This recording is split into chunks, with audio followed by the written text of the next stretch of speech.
కామారెడ్డి జిల్లాలోని ప్రధాన వార్తల విషయానికి వస్తే నిజాం సాగర్ మండలం మాగి వద్ద 90 కిలోల గంజాయిని పట్టుకున్నారు ఎక్సైజ్ పోలీసులు. తనిఖీలో భాగంగా మహారాష్ట్ర, కర్ణాటక నుండి తరలిస్తున్నటువంటి 90 కిలోల గంజాయి స్కార్పియో వాహనంలో కర్ణాటక మీదుగా మహారాష్ట్ర, ఒరిస్సాకు తరలిస్తున్నటువంటి ముఠాను పట్టుకున్నారు. ముఠాకు సంబంధించిన సభ్యులు గాంధారి మండలానికి చెందిన జమ్నితాండా సేతుబాయిగా గుర్తించారు. వీరిని అదుపులోకి తీసుకొని రిమాండ్కి తరలించారు. దీని విలువ సుమారు 22 లక్షల పైచిలకు అమౌంట్ ఉంటుందని నిర్ధారించారు ఎక్సైజ్ పోలీసులు.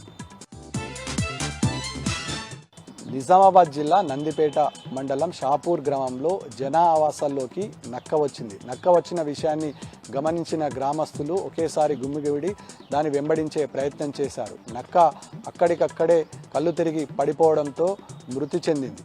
జన ఆవాసాలకు వచ్చిన నక్క వాటర్ సదుపాయం కోసం వెతుకుతుండగా గ్రామస్తులు వెంబడించడంతో నక్క మృతి చెందింది. ఈ నేపథ్యంలో దీన్ని గమనించినటువంటి స్థానికులు వెటర్నరీ అధికారులకు సమాచారం అందించారు. వెటర్నరీ అధికారులు వచ్చేలోపు నక్క మృతి చెందడం జరిగింది. విషాహారం తినే నక్క మృతి చెందినట్లుగా గ్రామస్తులకు వెటర్నరీ అధికారులు చెప్పారు.